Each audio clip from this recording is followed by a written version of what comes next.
Nou, net alweer dat. All right, 9 o'clock, I'll call the meeting to order. Welcome, everybody. And we'll move to 1.0, our land acknowledgement. We acknowledge the indigenous peoples and the ancestors whose lands we now share. I'll go to 2.0, our adoption of our agenda. There's several additions. Any further additions? Seeing none, get somebody to adopt the agenda with the additions. I'll move. Okay, Councillor Shug, all in favor? Carried. Gloria, I'm gonna call you an all in favor unless I hear otherwise. Minutes from March the 10th, there for your review.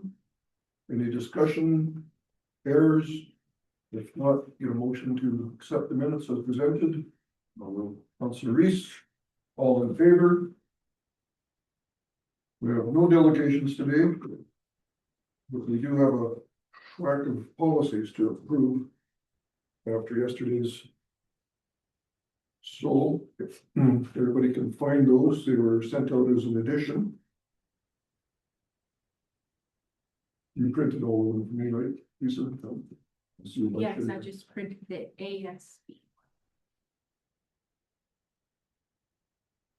And I don't know if you want to make one motion for all of them or an individual motion for each one. Easier to track that way, but we'll have to. Easier to just do it in one motion. If there's no discussion on them, that's, I mean, we went through the agenda.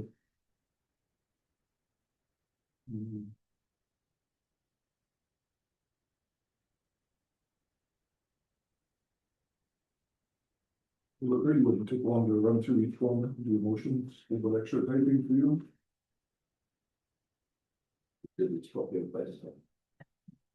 Pardon me? It should be good, it's just copy and paste. Yeah.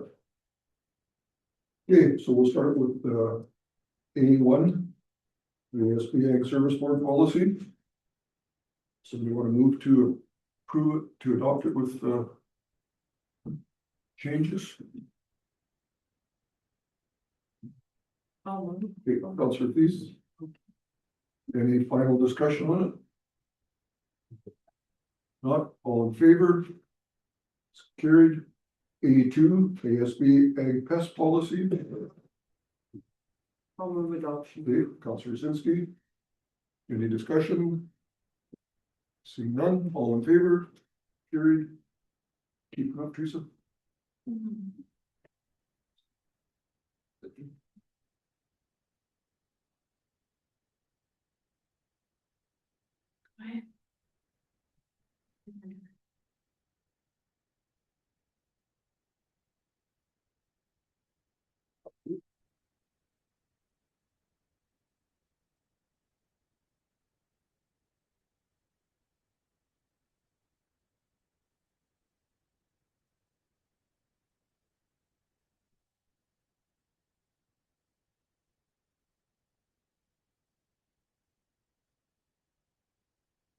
Sorry, Teresa, probably should have just done it in one. No, go ahead. I'm good. Okay, A3 is ASB Club Route of Canola Policy. You can move her to adopt that. Councillor Reese. Any discussion on the changes? If not, all in favor? It's carried.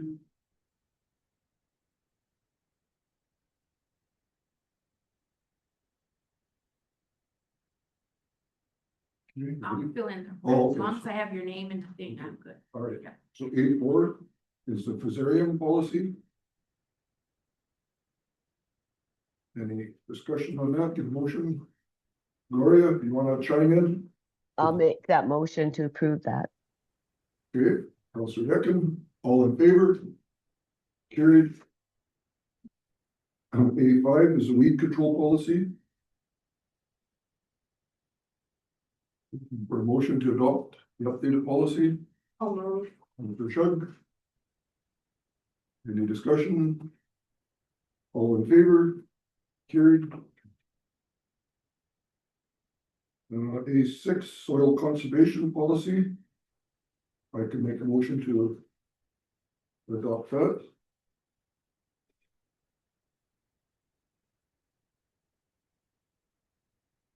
See no discussion, all in favor? Carried. A7, the seed viability policy. I'll move the seed viabilities policy. Okay, Councillor Sinski, move to adopt that. All in favor? Carried. We come on the home stretch, vegetation management program policy. I'll move. Councillor Thies. And seeing no discussion, all in favor? Ag Service Board rental equipment. I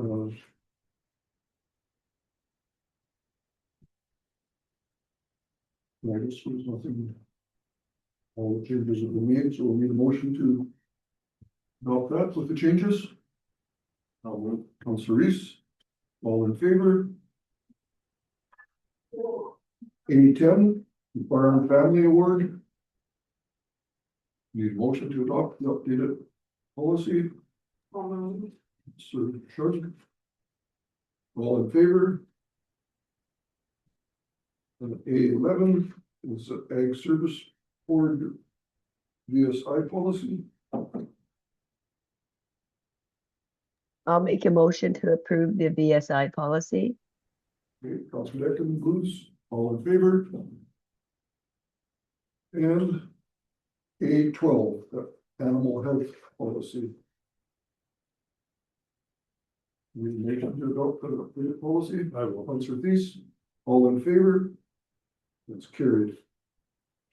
Now we have three that we decided we would delete. We can probably do those all in one motion.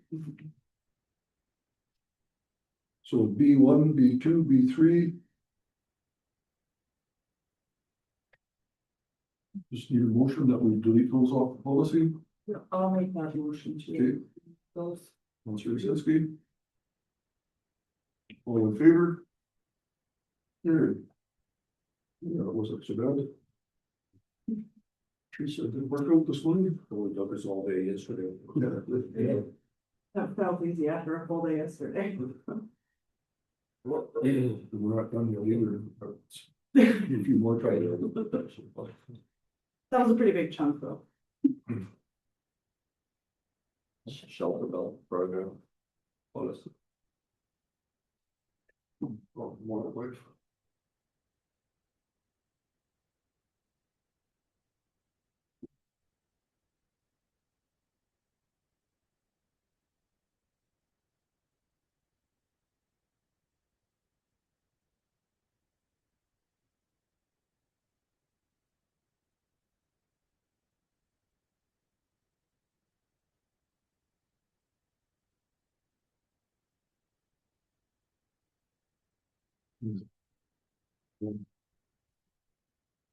Okay, move on to 6.1.1.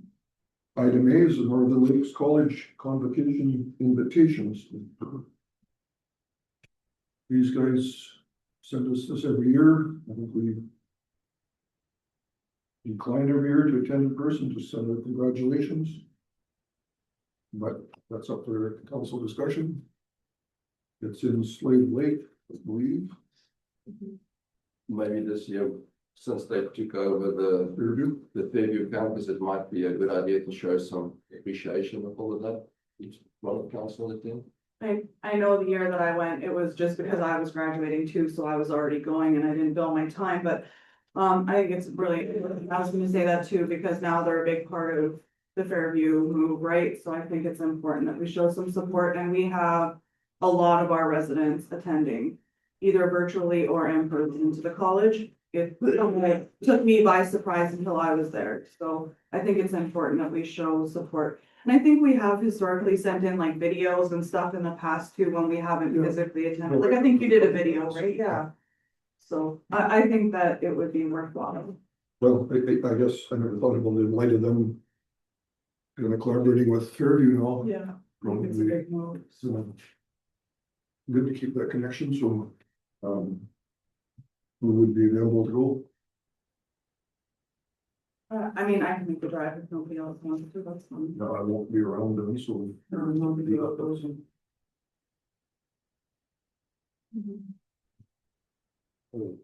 Yeah, okay, yeah. What's that here? Caleb volunteered to do. Yeah, so I heard that, we already. I'll make the motion to send Caleb. Okay, Councillor Reese moves the knowledge of the invitation. And we'll send Deputy Reeve, who represent the council. Any further discussion? Gloria, you probably can't see that, but. We have a motion that we would send Deputy Reeve to the convocation at Northern Lakes. All in favor? It's carried. Item B is 2026 Women in the North promotional items request. This was. We sort of touched on this yesterday.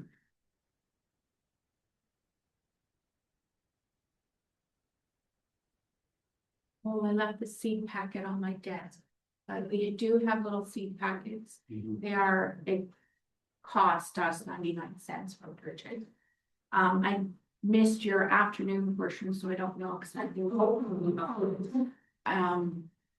In the report, it does mention that we've already donated our donation sponsorship amount, and this would be on top of, and so don't feel obliged to do so, but if you want, we do have this.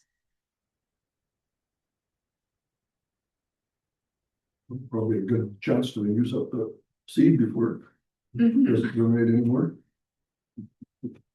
So I was thinking if it's already a year old.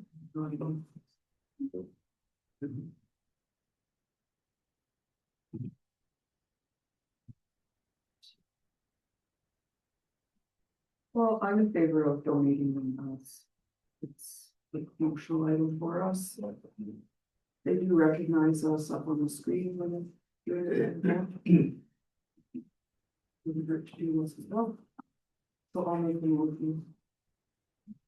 Go ahead and donate the 150 seed packets. Yep. Thanks, Brenda. Any further comments? Gloria, we have a motion that we would donate 150 packages of sunflower seeds to the growing Women in the North conference. All in favor? It's carried. Item C is Manny Aurora Composite School invitation to their graduation. We've done that done with the year already. Yeah, Jeez. We're planning. so June 26th, I think we're seeing. And I'm available. I'm full. Wants to send somebody.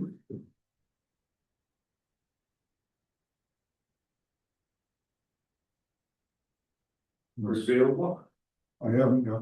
Okay, I'll move it and go. Yeah, Councillor Reese, with all of you received the invitation to Manning Aurora graduation, and will send myself to bring congrats on behalf of the council. All in favor? Carried.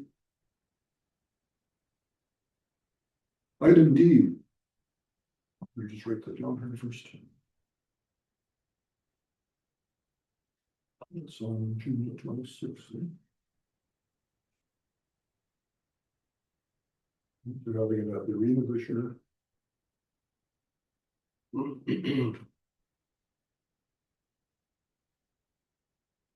And so item D is a request for financial support from Royal Canadian Legion Branch 62.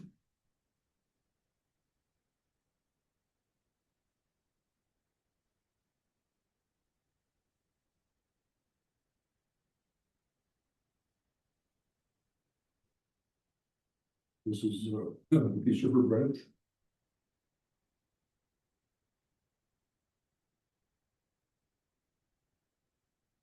Hope everybody's read their letter. yeah, I wish they kind of like had like a an estimate though, like what the cost was, right? Like I really struggled, like what is a 12 foot by 12 foot commemorative mural gonna cost to paint on the side of a building, right? Like it's just. It's difficult when they leave it open-ended and just ask for any kind of donation, and then it's just like, well. Does it cost $1,500? Is it $20,000? Is it, it's really hard to, But I guess by leaving it open, then they're happy whatever they get, if we give them $50 or we give them $500, then yeah, so I don't know, I had kind of made them, like, maybe like $250 or something, like, I mean, you do get a commemorative plaque with your recognizing the sponsorship beside the mural, but it's just. I don't know, it's hard to judge, right? Like, I don't know. well, yeah, I If it's mean, $1,000 and you donate $250, that's a lot, right? Like, I don't know. If council wishes, you could table it and I can call them and maybe get some more information, have them actually fill out the donation request form. Mhm. I mean, I think we're good. Sponsors and promoters of the Legions, right? Like they're vital to our communities. I mean, I would be okay with like 250, but hopefully that's enough. I don't know.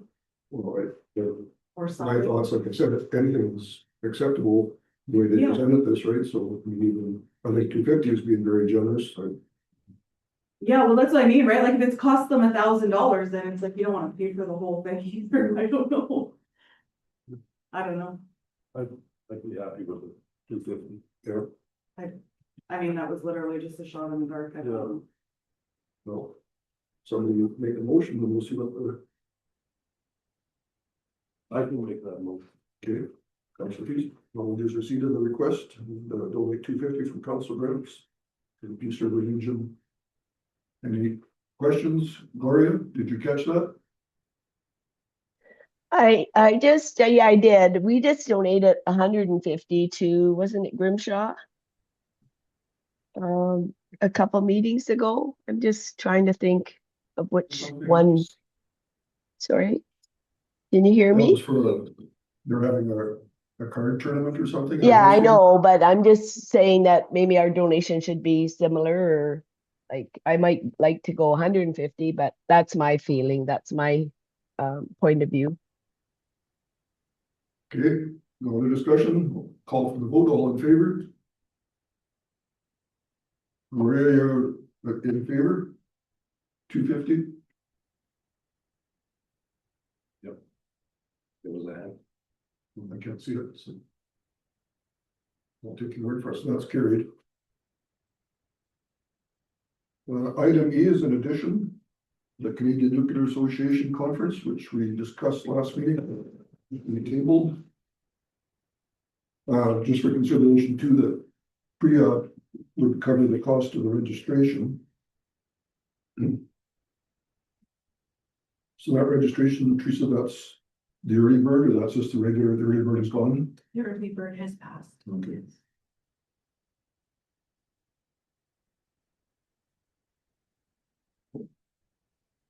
So, anybody interested in attending? Committee? I know, I'm too booked that week to go this time. I think that there's definitely value in it. I can't make it work this time. You know, that's, I have a council meeting on the 28th, which would be the end of the world if I missed it. I mean, I would go if council approved it.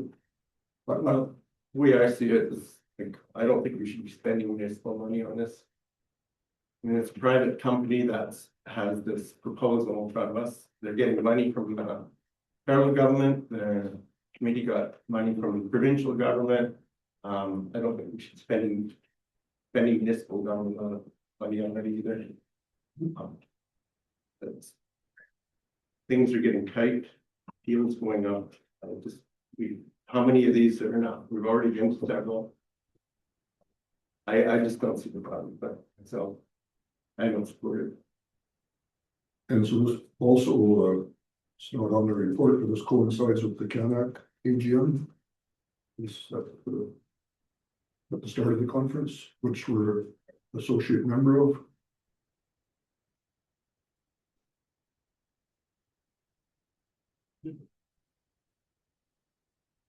I would be available to go. It's a big time commitment and not really, but I just think there's value in it because of what's being proposed in our region. Other municipalities, I know any of the pieces sending up somebody, more than Sunrise is sending people. Town of Peace, I don't know Northern Sunrise, Town of Peace River is definitely sending 3 delegates as far as I'm I aware. think Northern Sunrise had some going. Yeah, so I just think since there is a project proposed in our municipality, we still haven't selected the site yet, but we, Yeah, I think there's probably sending some of them. yeah, I'm ready to make a motion to send Reeve Ungarian to this conference. okay. Maria can't see the screen then. No. So Maria, Councillor Usinski is now receipt of the CNA conference and register Reeve Ungarian to attend the conference. Okay, thanks. I can hear you guys pretty good, so. Okay. Any further discussion? Like I say, I think this is a waste of money on going to all these conferences. I fail to see the value myself. I don't support it. Private company proposing this, they've never built anything. Last time they're here, they had all this hype. Nothing came of it. I'm not convinced anything will come of it this time. They got, they don't have the money to build. And you need $100 billion for this project. And it's all got to come from the taxpayer. So the way the world economy is going, I just don't see the sense of it. So I don't support it. Any other comments, discussion? Hearing none, all in favor? I have no question. But that's the, You could have stayed if you feel we could. I've got it. Maria? And that, Opposed? Okay, that's carried 4-1.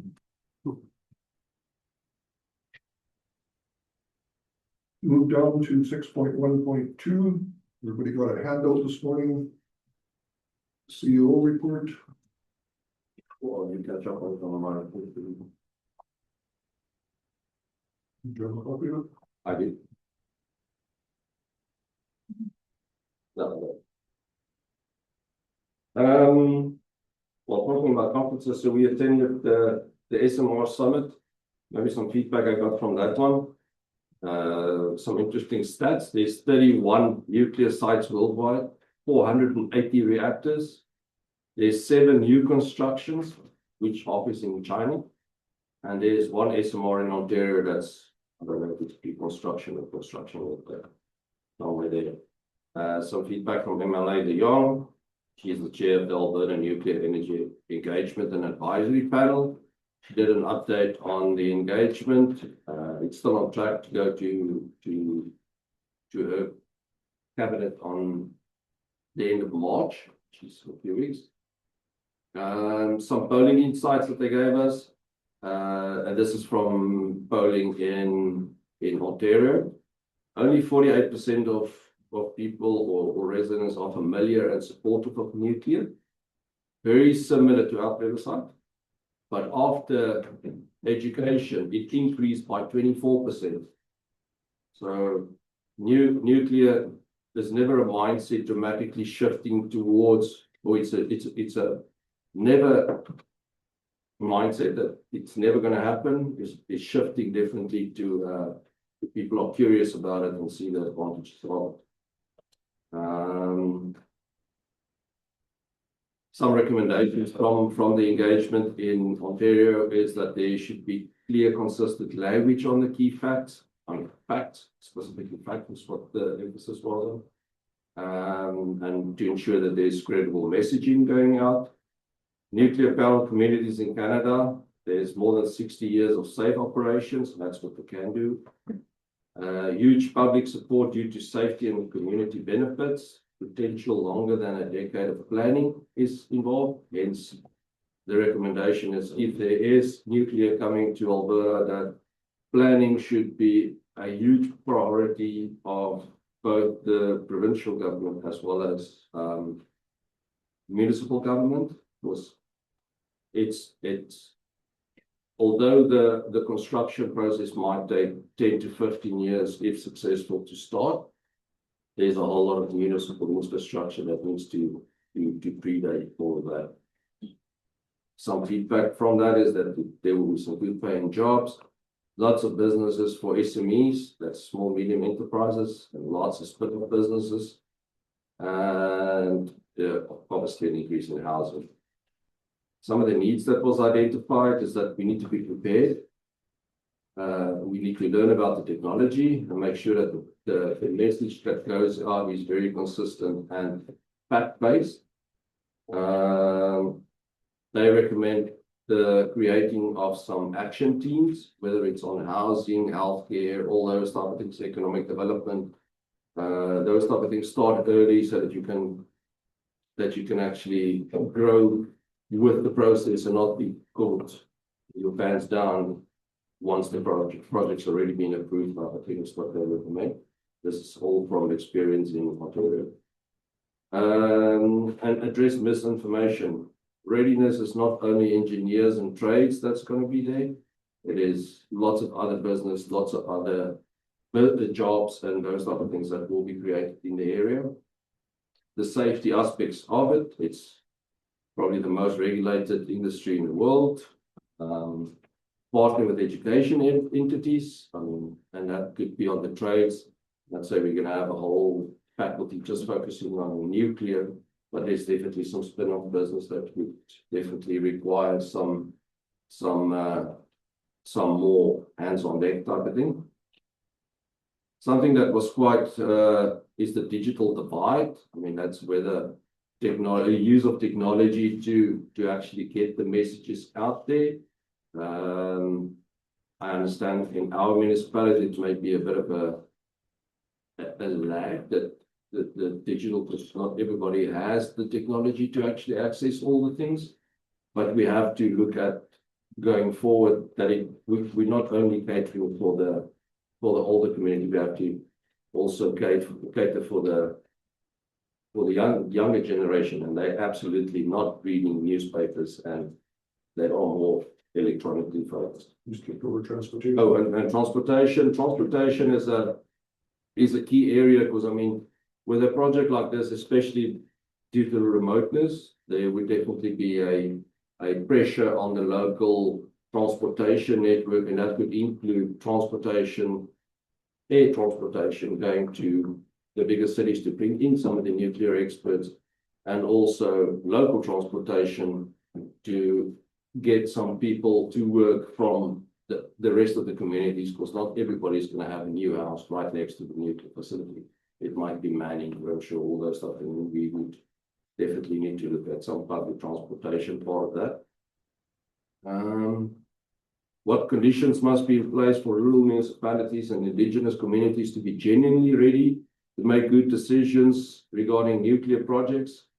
They talk about the social license versus a willing host. The willing host, we all know it's only in the case of the nuclear waste management part of it. The social licensing side of it is the proponent and all the spin-off business that comes with it, actually investing back into the communities for healthcare centers, for arenas, those type of things, to gain trust from the community. Concerned citizen groups post concise fact-based statements. It should be short in length, not long-winded, so people actually just in it, but specifically short little fact-based blurb that we should send out on a regular basis. And then what's really interesting is that rural municipalities, they should pull their resources, which we already started with the creation of BREC and now PRIA. It is important to do some myth busting. There's a and this is from the Ontario side of it. There was a lot of myth that was busted, and that created a lot more trust in the project from the communities, and that all of that because of education. But they keep on coming back to education. It's educate the people, educate. Then at RMA, some interesting stats again. I like stats. 85,000 new jobs in Alberta over the last year.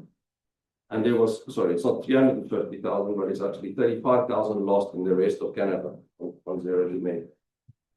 Which is actually scary if you look at the stats. I mean, 85,000 new jobs in Alberta, and there was a $35,000 loss in jobs across Canada. That's really concerning. The comments on nuclear consultation process is to make sure that Albertans are not taken by surprise if they announce that there will be a project in the province.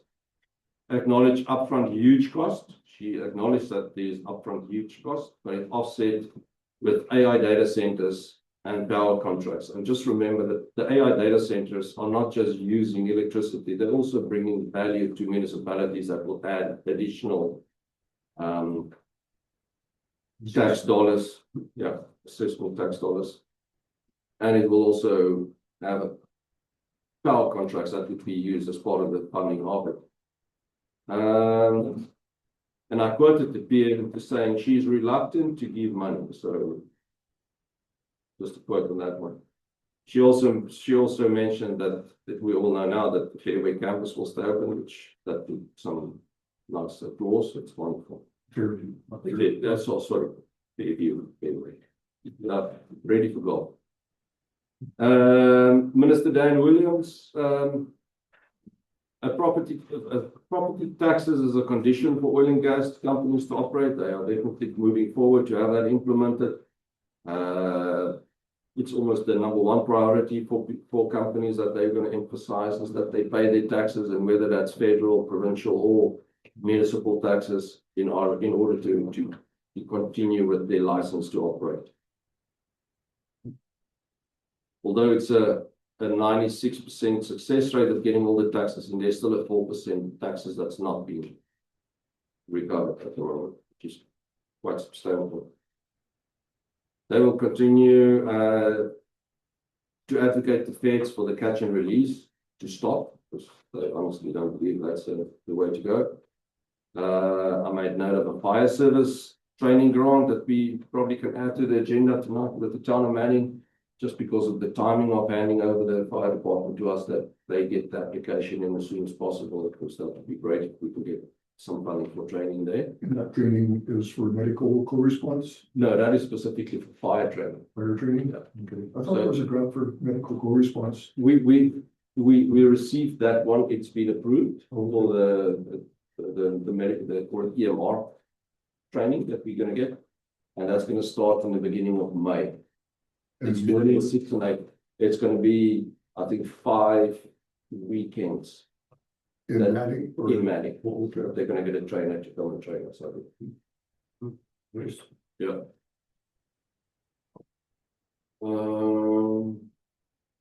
Then Minister Todd Lewin, some interesting news that he gave us. So if a wildfire start in the white zone. You skipped over a couple of things here. Requisitions. Requisitions for RCMP. Charles and I had a discussion. He's not very pro that, but I think it would be important for the public to see where their tax dollars are going for municipal taxes even. So that's going to be, as soon as it's got royal assent, then it would be okay for us to put it on our tax notices that this is a requisition for the RCMP. Right. What I heard is that you can do it, he said. You didn't say anything about getting a royal assent on that. You have to go ahead already. Yeah, Well, I say we could. And we can probably do it, but I don't think the requisition part of it, actually noticing it as a requisition, has been approved yet. Because that's why I made a note That of thing, it. no, it's just, it's because it's not, like, it can be just a line. Yeah. I think as long as we don't I think the clarification was as long as you don't put it as a requisition, it's for police funding. You just can't say requisition, because that part of it needs the assent. But rather than putting a handout, like we talked about before, we can have to put it on the tax. As long as you don't refer to it as a requisition, that's what I understood. It is not that simple from our side to put that on there. What's that? It is not that simple from our end to put that on there. I don't know if that's your guys' expectations, like everybody's share of the policing bill. But the average homeowner share is gonna be fraction of a dollar. Right, it's $700,000 next year spread over $25 million in assessment. Well, and it come up at the rural crime watch meeting when the chief of police was there presenting to us, and then he has some hesitation about it, because like the reminder is that 70% of that amount that we pay actually goes to the provincial government, 30% of it actually goes to the federal government, so looping it all as one federal amount is incorrect too. So I think it opens up a can of worms for sure, start doing. So my point being though, we're gonna print tax notices the second week of May.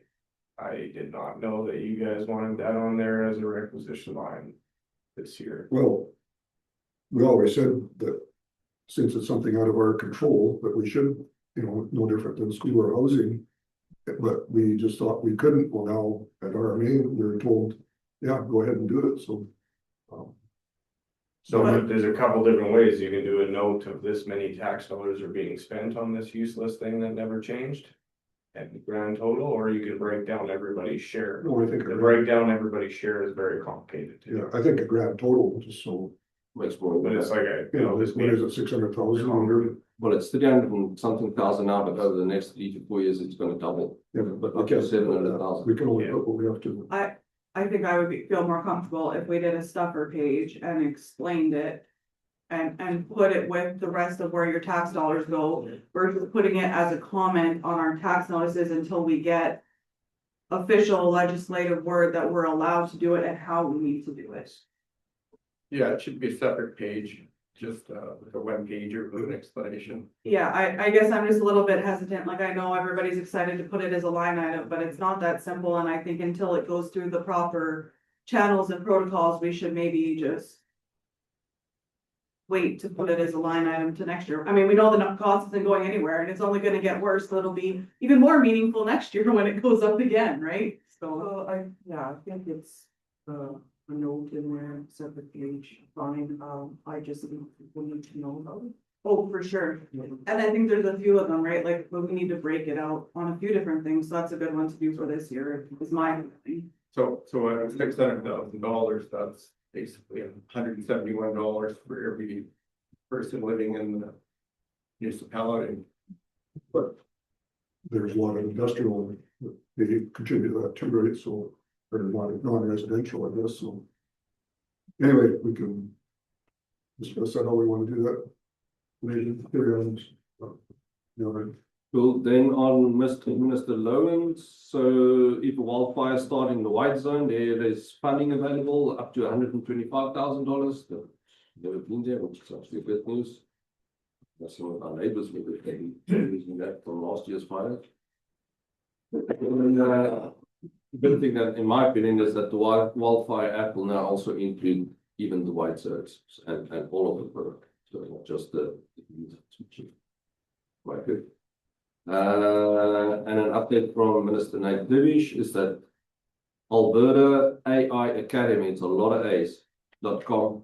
There's some free AI training for anyone that wants to do that. So that's maybe not a bad thing to do that. It's a pretty And good then just I want to thank council for yesterday for the ordinance meeting. It's some meaningful discussions was had and updated policies or they could do it. So thank you. That was my opinion. Thank you. Any questions for CEO? Well, comment on the whole nuclear thing here. Some of we're not getting the full picture on this. This is what drives me nuts. We have this company saying that they don't need public money to build it. Yet they're spending federal money to tell us this while they're lobbying for provincial land. And so say that they're building it with private money is just completely false, okay? So the province, people are being asked to weigh in on the project.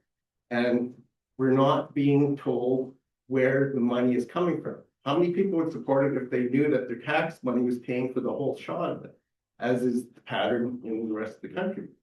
So that's the component that's missing, and it drives me crazy that we're asked to weigh in when we don't even know where the money coming from is, that's gonna pay for this thing. So that's my issue. We need to know, public needs to know where the money is coming from to pay this and the real cost. We're not getting either of those. My take on this.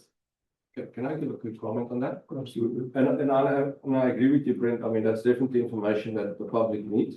But I don't think it is, and you know that it's not our responsibility to get that information to the public. Who's going to fund it? I mean, that's going to be on the provincial and the federal government to sort that out with the proponent. But our part in all of this is that we have to prepare if this happens, and we don't have a choice, or we can't stop this from our side. So if this happens, then we need to be prepared for that to be happening. Yeah. Well, and it's not an issue of stopping or not stopping. It's just that if it's being paid for by the public, we need that information, right? How can you make an intelligent choice on this matter if we don't know where the money is coming from? Now, the premier said clearly, province is not putting money into it. Pretty clearly, if that's the case, then that kind of seals the deal. If you look at the pattern in the rest of the country, the province has put in bulk money, the feds put in significant amount. All of our taxes paid for Ontario's power to help pay. So if the province doesn't put money into it, I don't see how it can progress. And finance minister tells us how broke we are, at $9 billion deficit this year. So if you're province is gonna put money into a project that's going to expense of S&C level, while meantime, our bridges are crumbling around the province, I don't think that's a saleable political aspect to this. So I think again, they're looking at different ways that it can be funded from the provincial's point of view. I know I've heard the premier say that you know, in the way of 20-year power contracts or something, like they wouldn't be actually giving like banking loans or grants or whatever, but they would be looking at other ways where they would get value. the province would have to guarantee a higher power price for the consumer, in which way the public would pay for it. Either But I way. agree, like we do need to know. And so again, if it's a pub, it's a totally different deal. If it's a private company coming in with money and proposing to build something, I think there'd be a lot more support if people understood that it was private, but that's not what it is.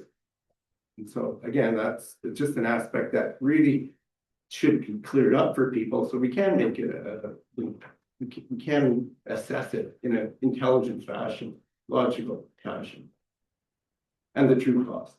I just want to re-emphasize it, and then just really, I mean, this is up to the funding portion of it is not up to the municipality. I mean, in your political role, you can advocate for all of those type of things, but from an administration point of view, we have to be prepared if this goes ahead, that we have plans in place how to actually do all of this from our side. Have the infrastructure in place or the plans to get it in place. What do we need to apply for funding from the province for and stuff like that. That is the reason why we as administration are involved in this process, not to determine whether it's being built or not. This is just if it's being built that we are ready for that. We're not with our pants down. Right, and I don't agree that we should be spending money doing all these conferences at this point, public money. Till we know who's paying for it. So, yeah, and I mean, as far as grants, I have no idea what kind of granting the proponent might be getting. Did receive some money already, but federal grants are not uncommon. I mean, you can look at lots of projects, whether it's Mercer doing an expansion on their mill or the local farmer up the highway or buying new tillage equipment. Federal grants are continually handed out, so I guess if they have a way of accessing that, that's between them and the feds. I know like Prairie's can, which is a branch of the federal government. I mean, they're being approached by another proponent in another municipality about building a nuclear plant, so they'll be getting funding directly from them if they're successful. So, yeah, I mean, it would be nice to connect all the dots where the funding's coming from, but I agree with Garrett, that's between the proponent and the federal agencies or provincial agencies, and if they see a return on investment, is maybe what they're looking at, you know, that grant money for the greater good. Well, if the taxpayer is paying for it, the taxpayer should know where the money's from, Absolutely. you know, upfront, not later, in the deal. That's my take on it. Okay, any other questions or comments on the CEO report? I'll get a motion to acknowledge receipt of the CEO report, accept information. I'll make that motion. Councillor Thies, all in favor? Carried.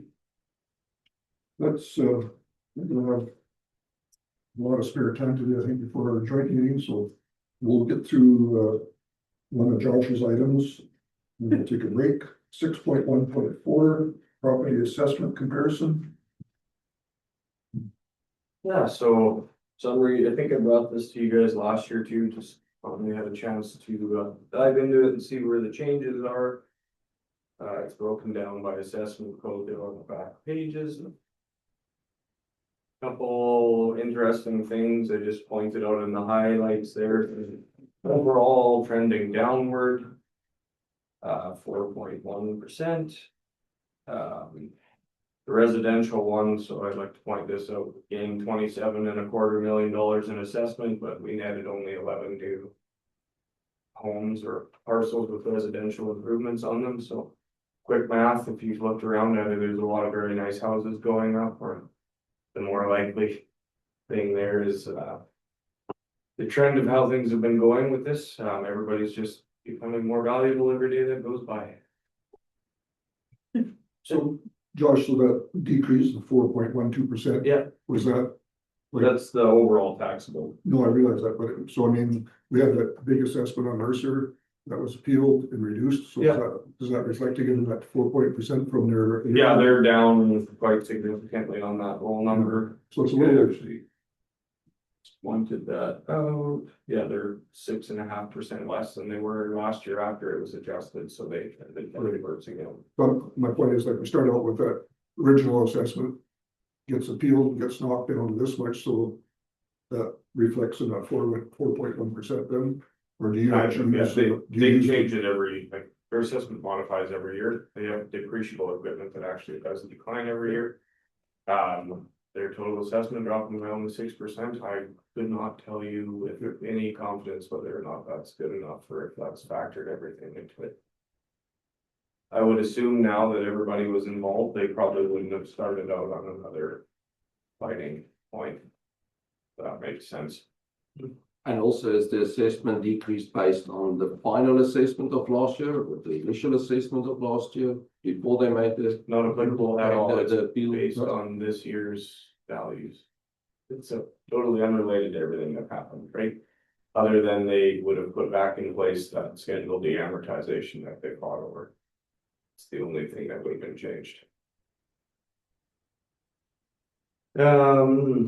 Machinery and equipment had a gigantic increase. There actually was a development permit in place for a new, newly developed site that is full of equipment. Looked into that.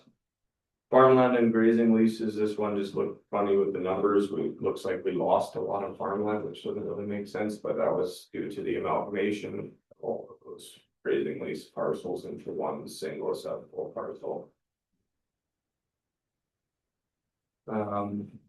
Other than that, I couldn't find anything else in there to really tell you about, so happy to take any questions. The only other thing, sorry, they did right after they sent us this report, we got an email like the following week from the provincial assessor's office saying we screwed up on the telecom line, so I've actually, the numbers that are in there are. Post and adjustment they said is coming, they warned us right away, they haven't sent us a revised assessment package yet. They indicated what the original and the revised values were. Is it more or less? Less Less. substantially. Yeah, worse, so if somebody had a rough Monday, I think, at the office. Well, I guess. Lots of good data there, the one that. Yeah. That we looked at, with the very first line. Good news, your houses are all worth more, so, yeah, on banking on that, I guess. Jokingly. Yeah. Thanks, George. Any questions? Guess not. Too many numbers on one spreadsheet. I'm waiting for that to have an increase and then we'll be. Okay, if there's no questions, I get a motion to accept property assessment comparison. I'll move the acceptance. Okay, Sir Shugs, all in favor, carried. Let's take a 10 or 15-minute break.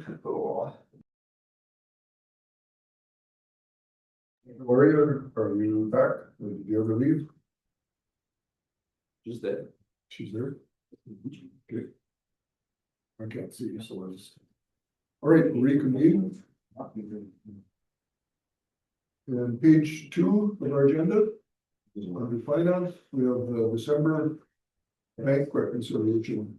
Yeah, I know you guys have been waiting, so there it is. There for your adoption. Hmm. We know where all the money's going. Yeah, Nothing you wanted to highlight for us, Josh? on a bank reconciliation, no. The report finally worked, it took me forever to deal with the guys on this one, so. Okay, well, if you got nothing to highlight, I got no question, but if anybody else does, but. You want to take us through it line by line? Yeah, would love to, yeah. That's right. every transaction that happened through the month. From December. Never. Previous councils apparently years ago used to do, they'd spend hours going through it line by line. But you guys see the check registers as well and payment registers, so I mean, you've seen half of this already, right? Or probably arguably in more detail. You make a motion to Make the a motion to accept the information, okay? Councilor Peterson, just to accept the bank reconciliation. December for information, all in favor? It's carried. Item B, Director of Finance update. More interesting. Careful what you look for. Yeah. So bank reports, you guys saw it, it's there, it was just an issue with some.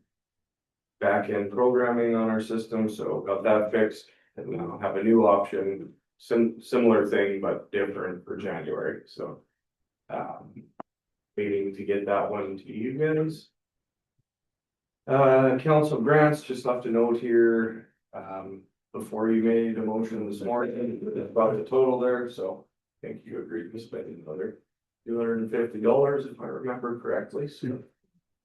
Just hold that in your arsenal in case needed again.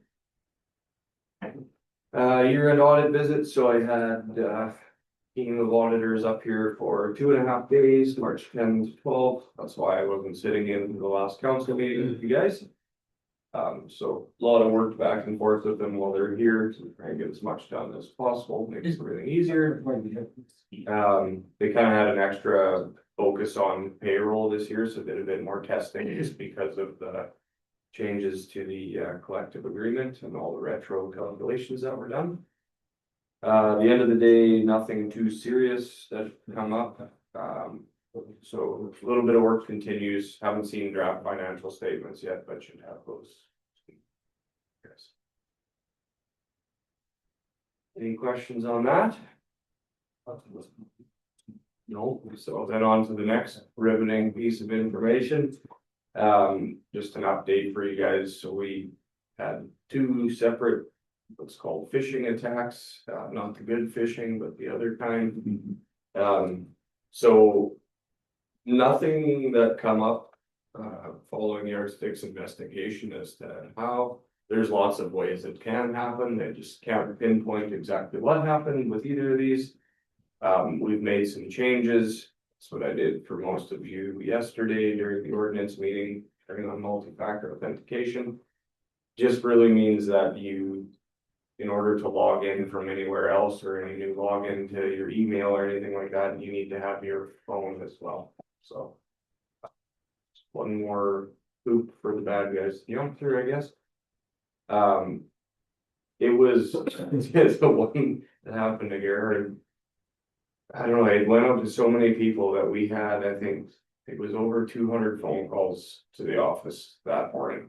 Everybody wanted to let us know, which we knew, we put something on, I actually had to turn the phones off for a while. Because we literally, that's all we did for 2 hours.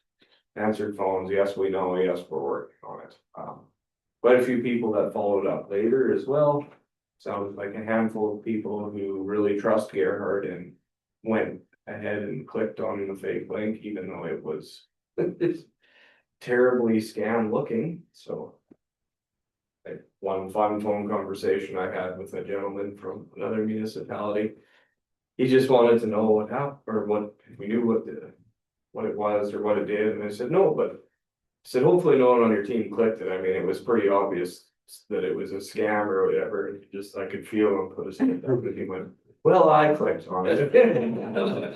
So, it happens, it's gonna continue to happen, but hopefully not quite that bad again. So this authentication we put on now, that should be another layer of protection. It should stop at least what happened with the last two, right? There's gonna forever be people trying to imitate your name, especially Reeve and Deputy Reeve are always gonna be targeted. CAO always will get fake emails every day that seem to come from Gerhard, but they do not. So those are one thing, you can flag them and report them all day long, but in the billions of emails that get exchanged every day, I don't think it's gonna help, so. Just be mindful, and that's what we continue to preach to our staff as well. So to you guys as well, I guess, right, just use that as a lesson though. No one should ever send you a password protected PDF and then the password for that text document in the same email. If they do, it's either a scam or they are less than competent. Does that sound better than the word I was gonna use at first? Yeah, right. The only people that should ever send you anything that's password protected, the banks and investment people do that quite regularly. But it's a separate, like you have to log into a secure email site, something totally different, so. It's very easy to make something look like a fake PDF document that can have big impacts on your computer, so. There's a reason you can preview things if you're not expecting things, right? You guys shouldn't get attachments of invoices or fake things to you directly. You should get emails and agenda attachments and the odd requests, but if it sounds fishy, it's probably phishing. So. No, like concern, like just more so like a nuisance, like.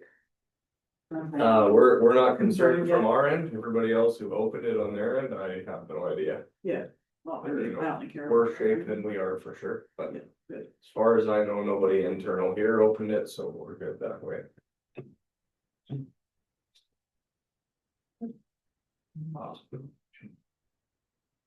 Think that, oh, might do have more.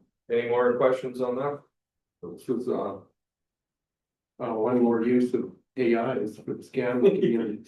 Yeah, unfortunately, the good and the bad. Last point I had here is, but I've had a few conversations with a grant administrator from the CCBF program, so. Canada Community Building Fund. My least favorite grant, it's very, we get an allocation every year, but it's a very restrictive grant, so the bulk of our budgets are equipment replacements or inventories if we're doing gravel crushing, anything like that, all of which is not eligible. So I actually had a debate with this lady earlier in the year, and I said, well, anytime you want, you can tell me to just use this, but I can't just make up problems to spend money on. So if you'd like to sit down and go through our budget, I'll show you what the problem is. And she actually followed up with that and went through our capital budget. And just didn't realize, I guess, how heavy we were on that side of things. So admitted that it was more restrictive than it could be. However, we also found other places we could use it. So we do have an allocation from 5 years ago that's unspent. So if it's not spent by the end of December, it expires and we won't be able to utilize that money. The window replacement project in the office is fully fundable by that. So we've temporarily bumped that up in the capital budget to do this year and utilize that. And then also we can stretch the wording of some of the road rebuild projects to make them eligible as well. We have to make sure we follow through and they're actually that, but they should work as well. So we might just offset some of that shoulder pull budget for our more significant projects there. Also, which is eligible, I've been told ahead of time. So gonna try and just make sure we don't lose what's otherwise for free money. I think it's free, but So it must be a fairly good, some there. it's 420 grand. I think that year that was a double up here. Right. Most of them are between 215 and 280 per year, so which is still better than the kick. Yeah, I mean, instead of covering the window replacement and leave some Yeah. for shoulder pulling, It's it's good. Yeah. That's why you guys haven't seen the final budget come back yet. I keep having things come up that make changes, so. We will be reflected in that when it comes back to you guys. Okay, well, that's great. Any questions on the finance update? No, hearing none, get a motion to acknowledge receipt, accept information. Will do. Councillor Reese. All in favor? Carried. 6.16A is an addition from Charles in greater purchase. Yeah. He's not here, but he wanted me to just handle it. So we had $600,000 in the budget for the replacement grader. The one that we're replacing is currently leased.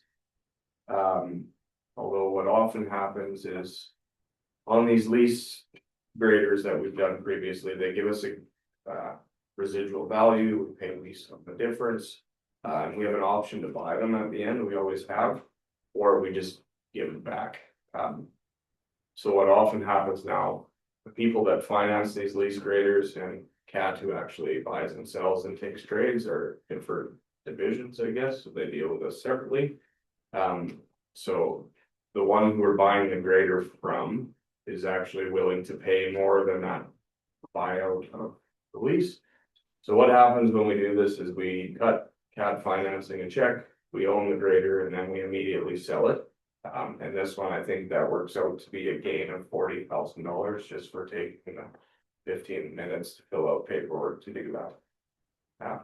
So that is the plan. Originally, there was talk about maybe getting rid of the Komatsu because it's been problematic. The trade-in estimates that we got for that were way too low, so for a short term, this is the plan. Last meeting when we talked about this, you or Charles had mentioned one of the graders had a new transmission in place. And would that extend the life? That's okay, that's it. Yeah, That was the, so that. Yeah. It's kind of been the limit of the graders, but yeah, typically if you, right, when you invest $60,000 roughly into a piece of equipment and then somebody tells you it's worth only 15,000 more than that, it's kind of just want to hold on to it for a little bit longer. It was not that recently though. last fall, maybe at the earliest.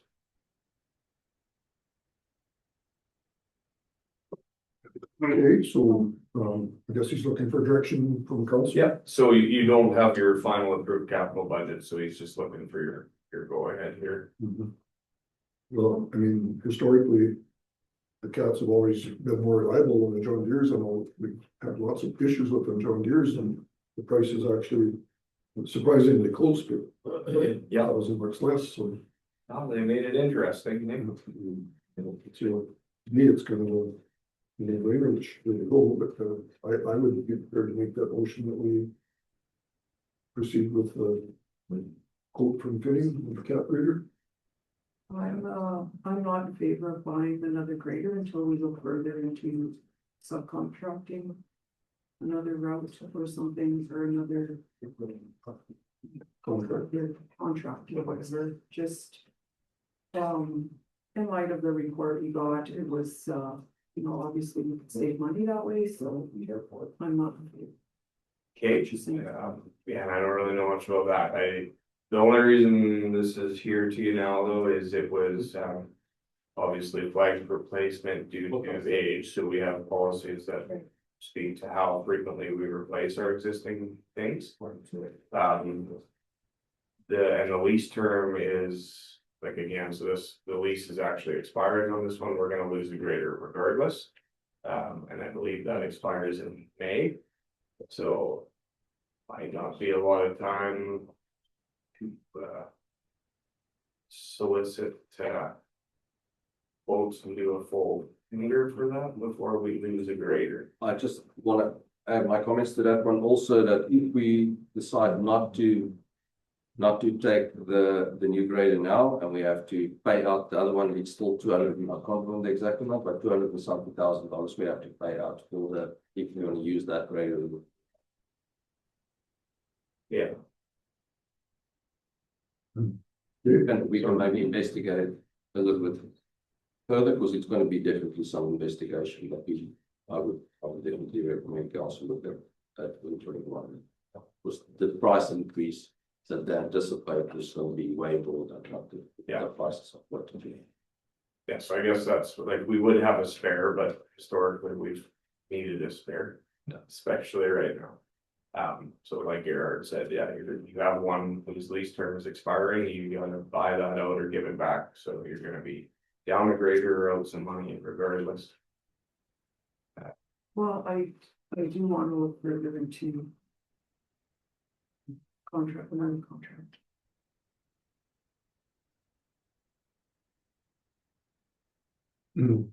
At some point, Yeah, at some point, yeah. before we go order another grader.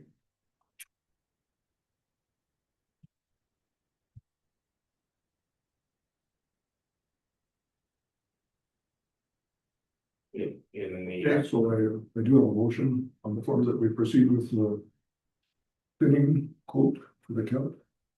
Any other comments? Seeing none, all in favor? Opposed? Gloria? That was- Raise it, That's carried. Okay. Can we do that subdivision report now, or do we do that after our MPC? you do it. Pardon me? I said, I think we can do it as long as you've got Gail on. Does Pearl want to join us? We can jump down to, She's not on yet.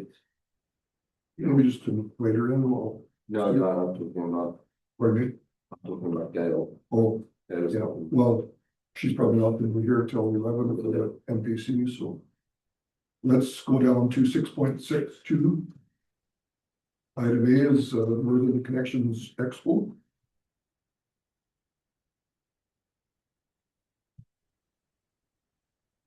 Who's gonna speak to that? Trudy or Josh?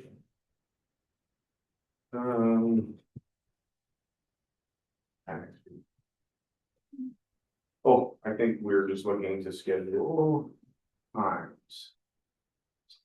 There's.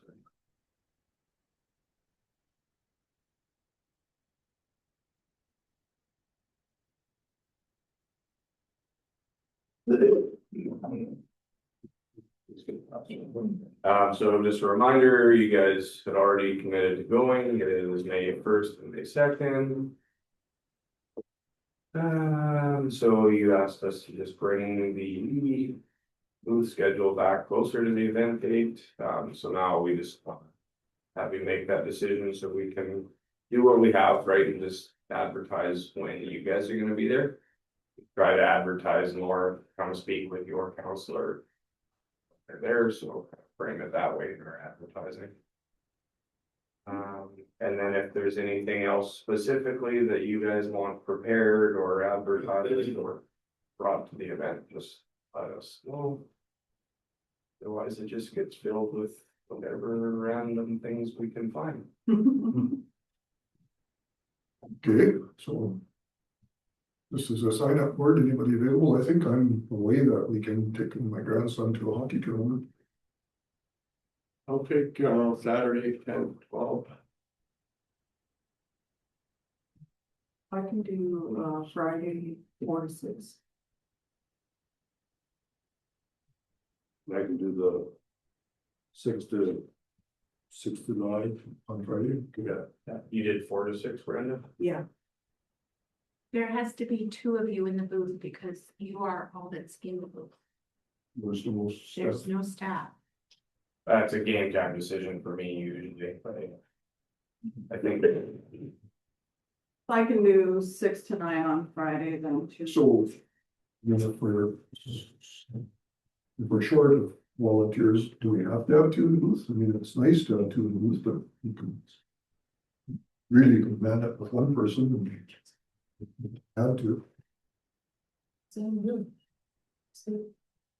Yeah, does the council maybe want to, or you don't know?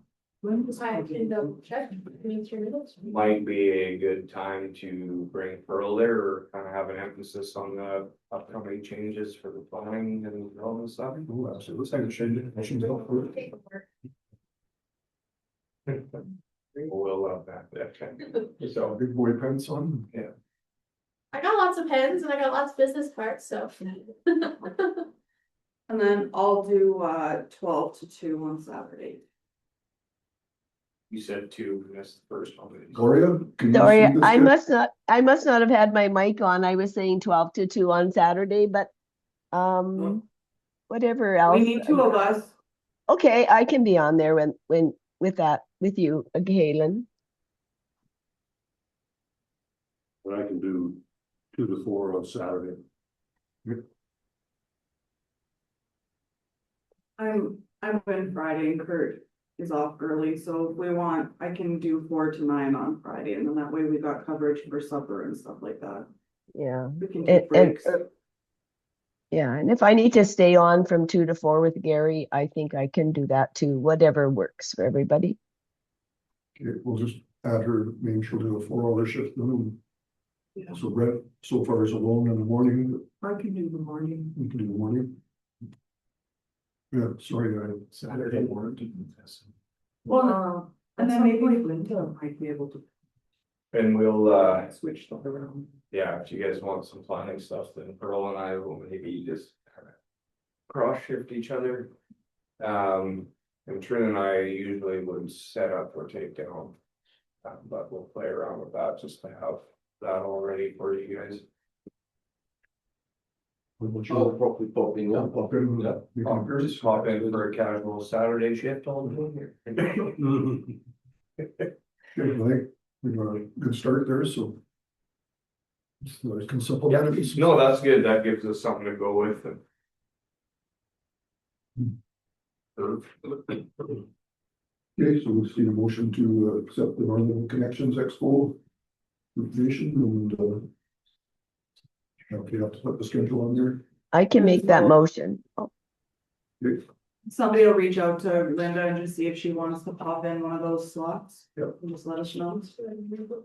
should be some of that season by then. Yeah, I don't. Okay, so Councilor Beckham has made that motion, all in favor? It's carried. Ag Services, we got 2 additions. 6.63 A is a letter from Mapira, site of auction item request. And this is for their farm appreciation night before attending and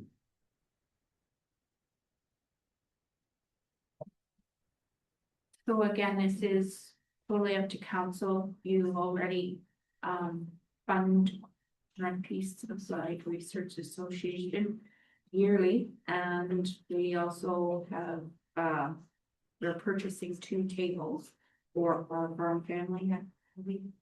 Maybe that's up next, right? But we're purchasing tables for you guys. So if you would like to also donate a silent auction item valuing at a certain amount of money, that is here before you. some sunflower seeds. And I think the thing is with silent auction items is that you want an item that's going to attract bids, right? And that doesn't necessarily mean something that has county.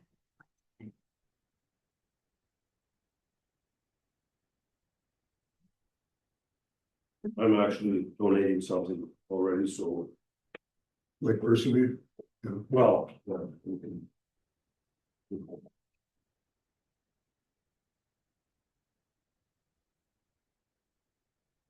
yeah, I mean, we actually discussed this previously, but we fund them lots, right? And plus we're buying 2 tables. I guess just in spite of our financial awareness, maybe we say just decline. I'll decline it. Since we're already supporting it a couple different ways. And we can let them know that very diplomatically, but So I have that you purchased 2 tables, but decline the donation. what's that, Teresa? It's just making sure that the motion is correct for. Okay.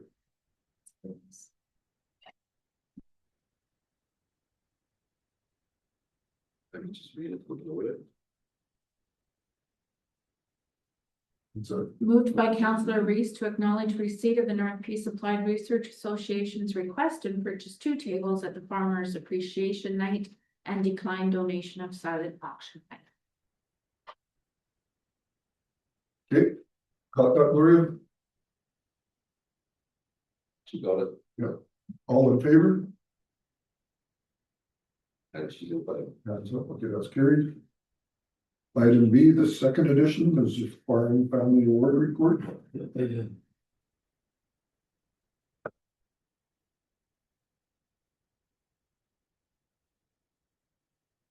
So you wanted to give some verbal report on pricing. It was, He's not in there. he's not even married on at the moment. On it. You gave pricing yesterday to council. I can't remember the amount. It's like $200 and something, if I'm not mistaken, for the gate sign. And then farm, sorry, And then 2 tables. and then 2 tables, yeah. Farm Family Award for 2026 was determined to be the Shorter family. He just needs a promotion due to financial implications. At one time it was estimated at $50 a ticket, but it will be cheaper for us. She's giving us a deal on the tables. So it's for only two tables. Well, 2 tables, you purchased What 2 is it? tables for yourselves, and then 2 tables for the local shops. Also, more It's a tables. small tables in total. But if you, we might be able to give them one of yours, if you guys aren't going to fill that. There's 8 seats per table. So if you're not going to bring your spouses and if less than 16 are coming, then that other table would be for them. So we So we could just do it in a total of 3 tables. 3 tables. So. Well, did we already do kind of a head count for council? Not all of you got back to me, so I don't have a final vote. Well, we should do that so we Yeah. can. Like, Like, I will be, No? Okay. and that, well, I think I already told you, but myself and my wife are looking into it. Just It was just you. Two, And just me. and Gloria, Just me. all of you attending, okay. And I'm assuming that Linda will try to attend, but. She's trying to, but she had texted and said that she was not sure she would be available. So she would not be able to also give the award. So she was. So what she can't connect to it, and so what, how many number, what's your numbers in? So, and Gary, we're paying for your, like, and your wife, Well, so. But aren't you part of the Navara? yeah, I am, so. Actually, yeah. I don't know I get it. how I get a ticket probably from Navara, yeah. Okay, I can confirm with Josie. I just wanna say. But probably it's still so, Yeah, so that's just a Well, little okay. over 8 though. how many you come up with? 7, 8, 9. We could squeeze 9 into one Yeah, table. sure. So then on Blake's motion, all you'd have to do is purchase 1 extra table. That's a total of 3. There were 3, Nickel Jackson 2, Yes. oh, okay, they've confirmed that. Okay.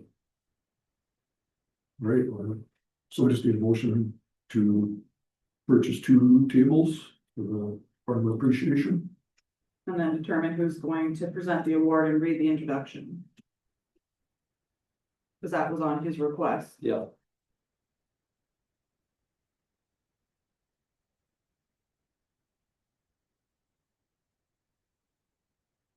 Yeah, well, Can I have permission to change Councillor Reese's motion to 1 table for council so that we can put 2 tables down? yeah, that's fine. Good. That does mean that motion. Yeah, and. I mean, I'm okay to present the word, and if somebody else wants to, that's. And then if Linda's there, if she shows up, hard to say she can be there with whoever does it, if it is her word. Yeah, see the motion on the screen there.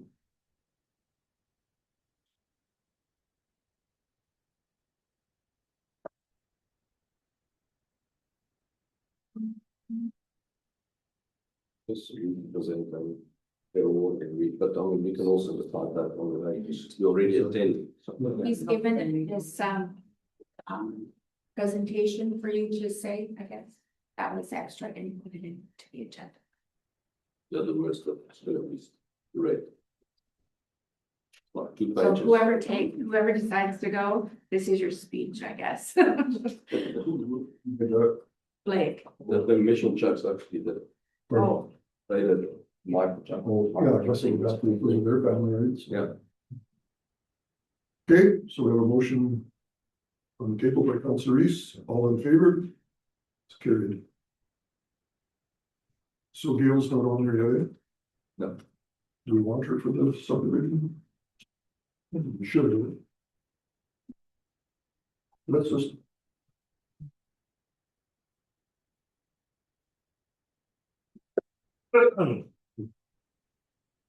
Can you read this? You know what, we got it. Well, the- If you'd like, I can read through the subdivision, it's just reading. out. That's it. Paying the big bucks for it. Yeah, we'll save the big money for when she wants to do the discretionary permits. Okay, so let's move to 6.6.1. Item A, some division report 25 NL 19, farmstead separation, and we'll let Earl take us through that. Perfect. So this quarter is located at Northeast 78422 west of the 5th. They're proposing a 35.8 hectare, 88.5 acre parcel. This is larger than the 4 hectare typical limit for that agricultural general zoning district, but it's to accommodate the farm buildings, which we are allowed to do. The quarter section is located immediately south of Township Road 842, 6.2 kilometers northwest of Peace River town limits, 3.2 kilometers north of the Peace River Airport, 4 kilometers north of Highway 2, and 300 meters west of a CN rail line. The proposed parcel, located on the west of Strong Creek, contains a manufactured home that is 16 feet by with a 36-foot by 16-foot addition and several farm buildings. The applicant has indicated the manufactured home is currently uninhabitable and indicated that several farm buildings will either be demolished or moved as they are currently located in the front yard of the parcel and too close to the front of the property boundary. A small portion of the parcel is used for agricultural purposes, and the balance is heavily treed. The parcel on the east of the creek, so the quarter is divided by the creek, the parcel that will be on the east contains 3 small farm buildings and is heavily treed, adjacent to the creek and along its east boundary. The balance of the lands are under agricultural production. There are no well sites, record of spills, contaminations, high pressure gas lines within the quarter. However, the quarter section contains a low pressure gas line owned by North Peace Co-op on the east side of the creek, while ATCO overhead power line is located on the north side of Township Road 842 and provides power to the building site. It is not a historical resource values classified land designation. It is not a environmentally sensitive wildlife area, but it is within the Grimshaw gravel aquifer. The soil conditions are primarily designated 100% class 4, severe limitations with subclass excess water. Near the south boundary on the west side of the creek are designated class 2, moderate limitations, adverse climate. South boundary on the east of the creek are designated class 3, moderate with severe limitations. Going through the surrounding conditions, all lands adjacent to the subquarter are zoned A district, with the exception of the balance located to the northeast, which contains 3 country residential lots, CR1. An additional parcel and the balance of the lands on this quarter are designated agricultural general district. The proposed parcel is compatible with the existing land use and the surrounding area and is not considered to have a negative impact on adjacent lands. Existing accesses to the quarter section are from the north via Township Road 842 and are located on either side of the creek. Both the proposed parcel and the balance of the lands will have a residential access. In accordance with 662 of the MGA and policy 9.2.4B of the MDP, a 5-meter road right-of-way will be required by caveat along the north boundary of both the proposed parcel and the balance of the lands adjacent to Township Road 842. The applicant has indicated there is a water well on both the proposed and balance of the lands. The application has also indicated that he was advised on purchasing the property that the open discharge is not functioning and he is not aware of the actual location. There is no county line servicing the water. Relevant legislation. The IDP is not applicable. With the MDP, there is no conflict. Policy 4.2.4 allows for the subdivision of land that is physically severed, which this is. 4.2.7 allows for the subdivision of land to accommodate a farmstead separation. This is also this case.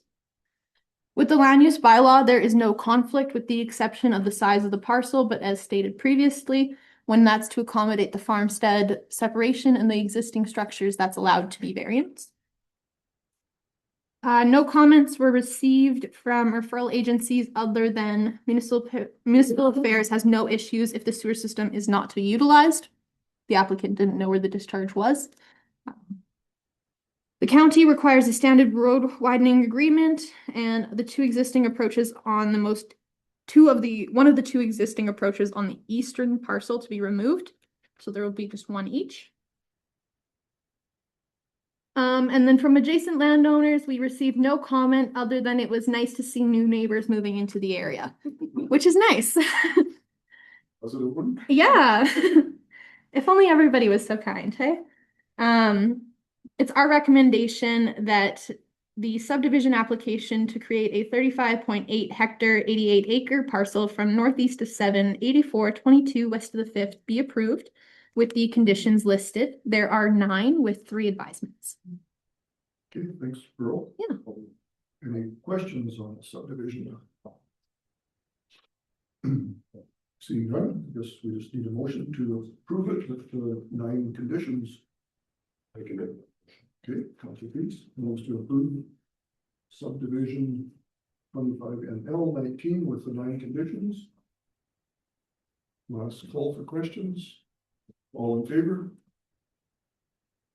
Nobody got some time. Okay, that's carried. Thank you. Thank you, council. So we'll wait for NPC, MPC until we have them, that's a busy one. so don't go too far. Sounds good. Thank you. What we got left that we can do now, we can clean up the info package. Third page of the agenda, item 8.0, and one addition. Any comments arising from the info package?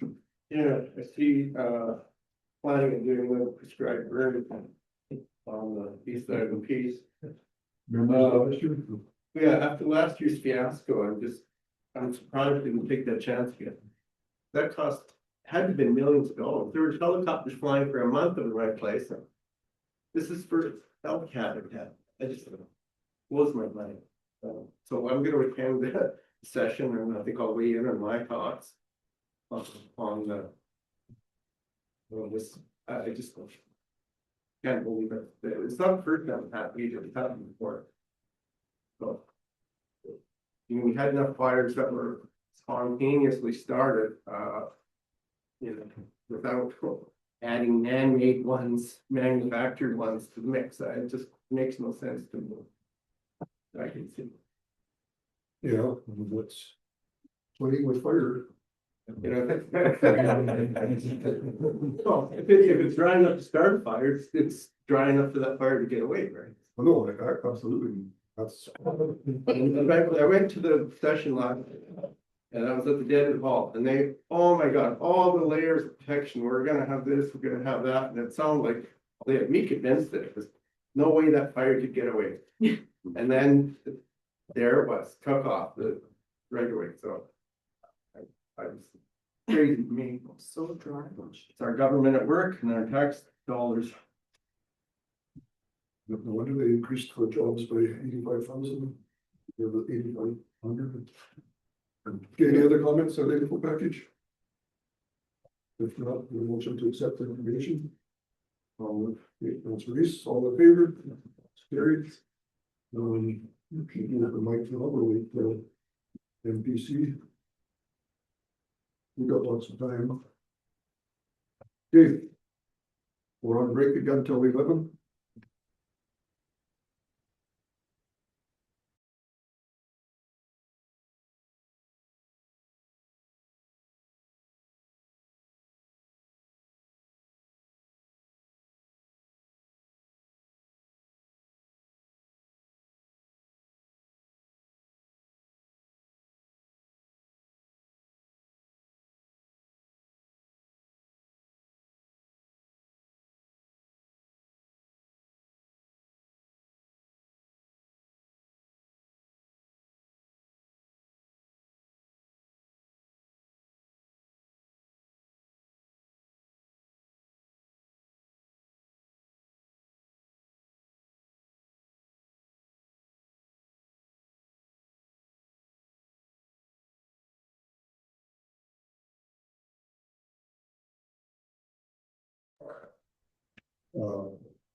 I'll call the MPC meeting order. Councillor Hecken feeling a little under the weather, so she asked if I could chair it for her this morning.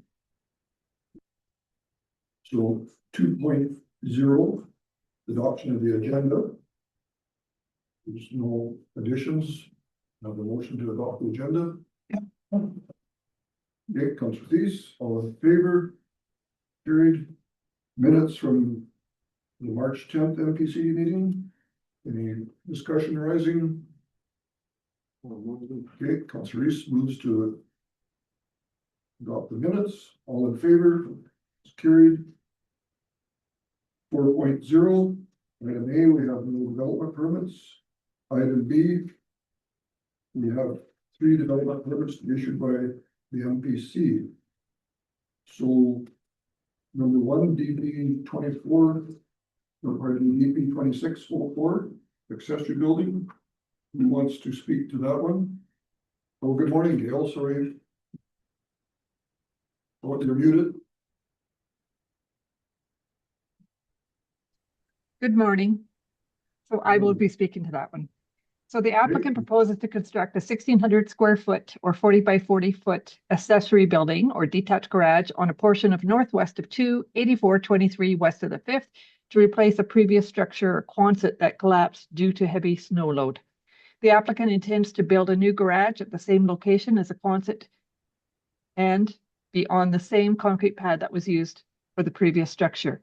The garage will be located within the front yard and be set back 1.6 meters or 5.25 feet from the front property boundary. The detached garage will have 4.88 meter or 16-foot high walls and 7.32 meter, 24 feet in height from finished grade to peak. The Quonset at this location was granted by the Development Authority in 2019. Conditions of the development approval permitted the building to be in the front yard at a minimum of 1.6 meters or 5.25 feet from the road right-of-way and limited the height of the Quonset to 6.1 meters or 20 feet. Debris from the collapsed structure has not yet been removed from the property. The applicant intends to remove debris from the structure prior to the construction of the new garage. The site is adjacent to Range Road 232, 1 kilometer north of the county's southern boundary and 5 kilometers west of Highway 35.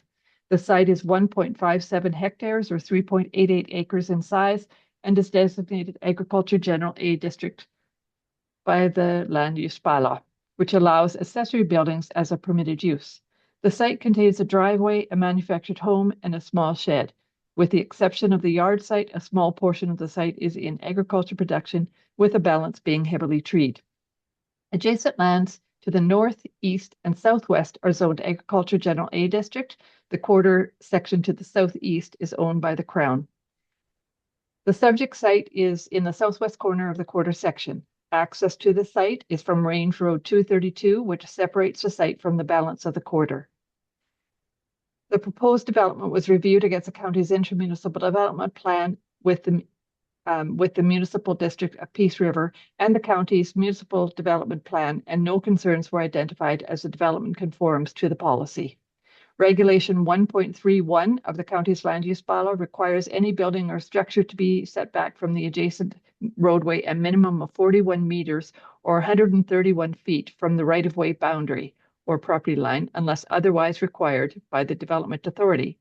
Regulation 1.1.1 of the LUB states that no accessory building or any portion thereof or any accessory use shall be erected or placed within the front yard of any parcel with the exception of farm buildings where approved by the Development Authority.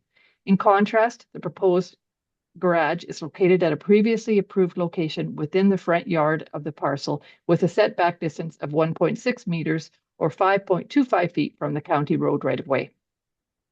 Regulation I 1.6 states that an accessory building shall not more than 6.1 meters or 20 feet in height unless otherwise approved by the Development Authority. The detached garage is proposed to have a maximum height of 7.32 meters or 24 feet from finished grade to peak. This represents an increase in height of 1.22 meters or 4 feet from the previous approval in 2019. If approved, the proposed garage will require the following variances. Reduce the setback from Range Road 232 from 41 meters to 1.6 meters. Allow the accessory building to be located within the front yard of the site and allow the height of the proposed accessory building to be increased from 6.1 meters to 7.32 meters. The application was circulated to the applicable referral agencies and to adjacent landowners. Responses were received from the MD of Peace River, the Grimshaw Gravels Aquifer Management Advisory Association, Forestry and Parks, the county's Director of Public Works, and TELUS, all indicating they had no concerns with the proposed application. No additional comments were received. It is recommended that the application for an accessory building or detached garage to be located on a portion of Northwest 28423 west of the 5th with variances to allow an accessory building to be located within the front yard, a reduction in the maximum height of the accessory building, and a reduced front yard setback be approved, subject to the 9 conditions outlined. Okay, thanks, Gail. I'd just like to point out, wherever you refer to the MD of Peace River, I think we should change that language to the MD of Peace. Okay. Just so we're not confused with the town of Peace River. Okay, sorry, I will make sure that's changed in future. Okay, so it's a couple places I noticed it. Any other questions from council? So we can include the variances in the motion, right? You can just roll it all together. No other questions? Okay, if not, then need a motion to acknowledge receipt of the application and approve it with the variances in the 9 conditions. Okay, Councillor Sharp makes that motion. Final call for questions. All in favor? Carried. Okay, next is DP 2601. The recurring one. Okay, so the applicant proposes a 45-meter communication tower on the southeast of 128622 west of the 5th. The quarter section is designated Agriculture General A District. The proposed tower is defined as public utility and listed as a discretionary use within this district. The applicant has indicated that the tower, made of steel, requires a pile footing with safety light and lightning protection and will be located within a fenced 3-meter by 3-meter compound. The tower is the 10th application that has been submitted by the applicant. The quarter section is located north of Township Road 861, 1.5 kilometers east of Highway 743, and 16.5 kilometers north of Weberville. The quarter section has a residence and accessory buildings with lands in agriculture production. The balance of the quarter section is heavily treed. The proposed tower will be located in a field west of the residence with setback distances that meet the regulations of the county's land use bylaw. The proposed development meets all regulations of the A district. Access to the tower site is located off an existing access from Township Road 861, located near the southwest or southeast corner of the quarter section. The road designation for Township Road 861 is residential. The applicant, in accordance with Industry Canada requirements, advertised the location and a description of the proposed development in the Mile Zero banner post on December 17, 2025. As per Section 4.2 of the Innovation, Science and Economic Development Canada, a letter describing the proposed project was also sent to an adjacent landowner. No comments and/or concerns were received from either members of the public or the adjacent landowner. The application was also sent to referral agencies. Alberta Energy Regulator, TELUS, and Forestry and Parks responded and indicated they had no concerns with the proposed development. It is recommended that the application for the location of a 45-meter communication tower on the southeast of 128622 west of the 5th be approved, subject to the 7 conditions outlined. Okay, thank you, Gail. Thank you. Any questions? Seeing none, we need a motion to acknowledge receipt of the application and approve it with the 7 conditions. I can do that. Okay, Councillor Fees. All in favor? Carried. And that takes us to the final one, DP 2605. Okay, so the applicant proposes a timber harvest and storage area on the west half of southwest of 289620 west of the 5th. The site is designated Agriculture General A District in the county's land use bylaw. Timber harvesting is considered as a natural resource extraction industry and is included as a discretionary use in the A District. Harvesting of the site commenced on February 20th, 2026. Starting on or about March 16, 2026, wood will be hauled from various Crown disposition locations within Township 9720 west of the 5th to the site using Township Road 970 and Range Road 204. Use of these roads is covered under a current road use agreement the applicant has in place with the county. Removal of the logs from the storage area will commence in the summer of 2026 using Township Road 952, Range Road 204, and Secondary Highway 692. The applicant has indicated that a road use agreement for summer hauling on this route will be obtained from the county. It is anticipated that all hauling activity will be completed by September 30th, 2026. Several temporary private roads will be constructed on the parcel within the treed area. Logs will be stored along these roads in 6-meter-high stacks. Once the timber has been harvested and removed from the site, it is the landowner's intentions to convert the site to arable land. Any debris left from the timber harvesting will remain on site and used to assist in burning the stumps. The timber harvest and storage area is located at the intersection of Range Road 204 and Township Road 964, 40 kilometers northeast of Hotchkiss and 2.7 kilometers west of Peace River. The west half of the quarter section is a subject of this application and heavily treed, while the east half is in agriculture production. Lands directly north, northeast, and east of the subject parcel are owned by the landowner whose lands the timber harvest and storage area are taking place. The applicant has advised that storm water will be directed to county ditches. The county's Public Works Director has advised that the department deals with storm water and debris in this area every spring and is comfortable with overland flow and debris entering the county's ditches. Lands surrounding the subject site are designated A district and are all in agricultural production. Access to the parcel is from Range Road 204 at the northwest corner of the parcel. 3 additional temporary accesses are proposed to provide access to the harvest area. One of the accesses will be located midway through the quarter section from Range Road 204, while the other 2 will be from Township Road 964. These accesses will have culverts installed as part of the approach construction and will be removed when the hauling is completed. Both Range Road 204 and Township Road 964 are designated as field access roads. No work camp, residential dormitories, offices, washrooms, sawmills, or temporary structures or temporary scales are being proposed.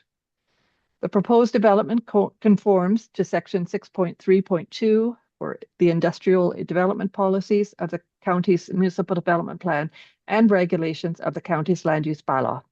The application was circulated to referral agencies and adjacent landowners for their comment. The Director of Public Works is in support of this development and does not have any concerns at this time. Alberta Energy Regulator, Forestry and Parks, Pembina Pipeline Coordination, and TELUS also responded, indicating they had no concerns with the proposed application. It is recommended that the application for the timber harvest and storage area on the west half of southwest of 289620 west of the 5th be approved, subject to the 12 conditions outlined. Okay, thanks, Gail. Thank you.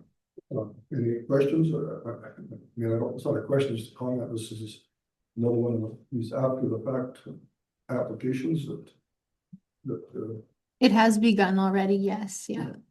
what's that? It did begin already, their operations. They're not finished, they just kind of started. I understand. Yeah. Sweet, probably.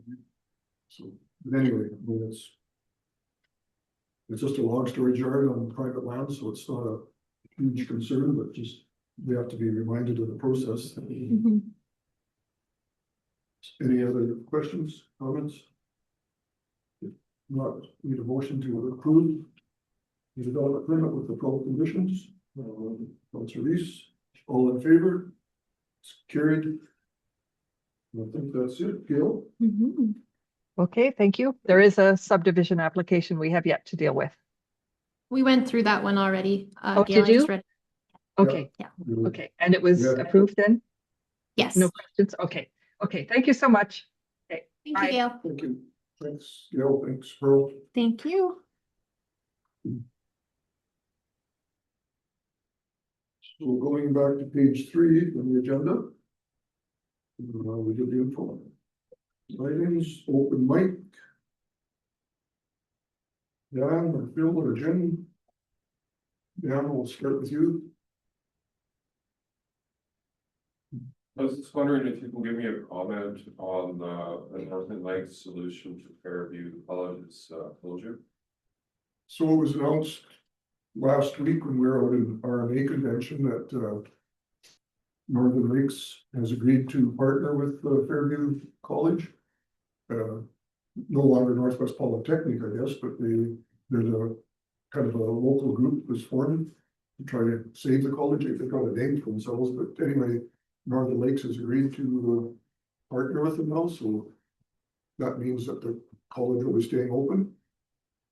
And I mean, we don't know any more details what the curriculum will be, what courses they'll be offering, but I can contact them. yeah, that would be like absolutely the best people to know that. They may not even know themselves yet. It's pretty early yet, but Yeah, they will have to be working on that soon. It's great news for the area. Yeah, huge one for the region, right? So yeah, absolutely. Reach out to the Reeve, the MD of Fairview, they're kind of spearheading it, so probably your best contact. But I mean, you could also reach out to Northern Lakes directly. We don't have branch. Might be. I was just wondering, Terry, if you could explain why it's necessary to attend the conference, the Canadian Nuclear Association conference. And Brent, I was wondering if you could explain after why it's, why we should, the county shouldn't be represented. So, on my side, I guess, as, I'm looking at it from a municipal lens, right? I mean, we're not supporting anyone, Yeah. one over anybody else, but, so Canadian Association of Nuclear Host Communities, which CREC has become a member of PREA. They have their AGM at the same time, so very valuable connections. I mean, these people have been dealing with nuclear power generation for decades in Southern Ontario, so a lot of valuable information to gain from their AGM is to kind of connect and network with the municipalities. And then the conference itself, I mean, it's, I mean, we've heard that we need more information. Never an intention to become a nuclear expert, but just to hear experiences from other operators, and the CNSC, IAC will be there, make connections with them, how the process is going. So just information gathering. I mean, we have it's no secret, there's a proposal in our region. And so we just want to stay as informed as we possibly can. I don't think it can be any more detailed than that, really. It's that simple, so. Well, my perspective, this is a private company proposing this. I don't feel that we should be spending public money on this. There's not a taxpayer here as of yet. I guess of all the information that's flowing around, with the vital piece is not flowing, is who's paying for all of this. If it's the taxpayer, something we should know up front. That's my position.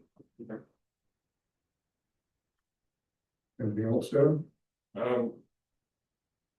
Yeah, I was just wondering about the why Brenda, why you oppose the grader purchase? Did I understand that right? Is that what you?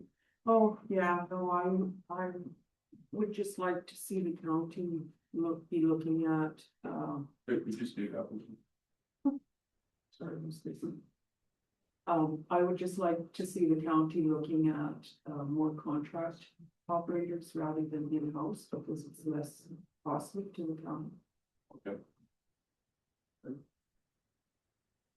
Fair enough. And about the Microsoft phishing, I've had some issues with Microsoft 365 recently too. So was that just the emails? Yeah. That were affected, and not everybody's, just we had specific ones from the Reeve's email and from Gerhardt's email were the two that we've had. Right, for this incident, I mean, we get bombarded with junk phishing scams daily, especially me and Gerhard and Terry are probably pretty bad too, but yeah. So did it affect the program at the county, or no, just the? No, it sent out an email from their emails to the global address book, basically, so thousands of people. Yeah, computer. Yeah, So as far as we know, there was no damage done to, no damage here internally. and anybody else received the email, we haven't heard. I mean, I heard rumors that somebody said, oh, it blew up some municipality's whole IT system, which I think was somebody's overreaction. Hopefully not, yeah. I'm sure we've heard about it. Yeah, even if it was, it's a flaw in their own systems for following for it, right, so. You say you've had trouble too, Dan, with Microsoft? Yeah, Microsoft Word shut down, then it opened, then it shut down, then it opened. It's a bunch of other stuff. Yeah, some people have nothing better to do, I guess. Oh, I felt like throwing the laptop out the window. All right, that's good for me. Okay, thank you. Anything else? Yes. I'm a little bit concerned that one of the comments that was made at the last meeting, when the RCMP were here. I listened very intently to their presentation where they said they need the help of the community to report anything that's wrong. They're really happy that people are reporting everything that goes on. I see that as a real double standard between the people and the RCMP. Just to be clear, I have no love for the RCMP whatsoever after dealing with them for the last 10 years. And if you remember, just a month ago, there was the article in the paper about me picking up a person in the ditch that was just about froze to death, who was dropped off by the RCMP. I've talked to both of the top cops here, one who was involved in it and the one who just came. And they have no problem with the conduct of their officers. I have no respect for a police officer that will drop off a man in Dixonville at 20 below with no winter clothes. That is deplorable. So I made a complaint to the RCMP about their conduct. I received a letter back from the RCMP. And apparently this is where the double standard comes in. I will read exactly what they said. In this case, we have refused your complaint under the RCMP Act, as you are not the individual at whom the conduct was directed. So that tells me that if it does not involve me, I cannot make a complaint. So why would I see somebody stealing from my neighbor and go make a complaint to the RCMP? Because that didn't involve me. You can't have that double standard where I'm supposed to tell on my neighbors, but when I see the cops doing something wrong, they did not address the fact that this was something wrong. I personally felt it was wrong. Maybe none of you feel it was wrong, but that was a horrible thing for our local RCMP to do to a person. I don't care what they did. Our RCMP officers are not very well trained. I will give you another example. I was arrested and charged with stealing money from my own bank account. Every RCMP officer in the Manning detachment agreed with me being charged with stealing my own money, and I had to spend money on a lawyer and go to court to prove that it's not illegal to take your own money out of your own bank account. And these are the people who want to now change to a community service and traffic enforcement. I could care less about some old guy driving down to the IGA and not wearing the seatbelt, and I've seen them stop guys. Stop the drug dealers. This little crap, going to the schools and telling the kids we're really wonderful RCMP officers, please don't do anything wrong. How has that worked for the last 60 years? Don't smoke, don't do drugs, don't speed. That's just an absolute easy way to do police work without actually affecting the crime rate in our community. Go catch the criminals and put them in jail. I have, like I said, I've dealt with them for 10 years. The stuff that they have done to me is absolutely, you saw the article with me charged with all my guns, again, cost me huge money to prove. None of them knew the law, and I did. And they didn't even apologize. They just said, sorry, we don't apologize. We can persecute you all we want. And now for Terry, and I think we're coming to a point where I don't live in a democracy, I live in a dictatorship. For Terry to say, we support the RCMP, I don't. Okay? When you say those words, say I, because everybody I've talked to said, we do not support the RCMP, they are thugs and thieves. So be careful who, you're not speaking for me. You're not asking me. You guys make these comments, you make decisions on the nuclear, on the police, all these things. You're not speaking for the majority of your residents, of your ratepayers. Start talking to us and start listening to us and what we really want. Thank you. All right. One in the camera session. How's the sound system coming? Plenty. How's the sound system coming in here? Well, we spoke to Brian at the RMA conference. He's the CAO at the MDFPs, and he's actually quite pleased and ready for us to come and have a visit. So as soon as both Josh and I have time to go there, we're going to check it out and then place the order for it. Can you pick up me or Jim, and we will tell you if it's any good? So sure we'll get your input at some point. It's after it's done. Okay, thanks. There's one in Canada. Okay, that's, we will have one item solution, we'll do that now. Is that your- Break for lunch. I don't believe it. You won't get a motion now, one gentlemen? Okay. All in Steve favor, Ellis? carried? Yeah. Brenda? 11:26.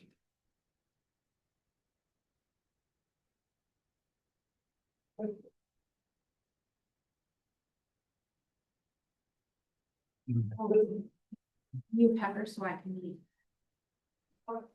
Everybody else, except Maria?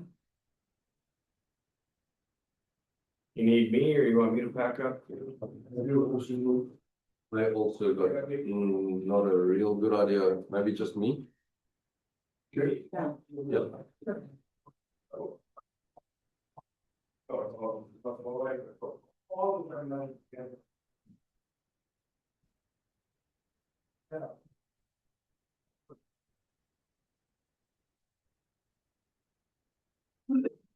Adios, amigos. See ya. Want to come for lunch, Josh, or? Yeah, if you guys want me to, I can. Start your truck, I need a ride. Didn't drop anything. No, it No. is. Kelly. Oh, right. Get So the snip. we only have, I wanna stop the recording, so hold on 1 second.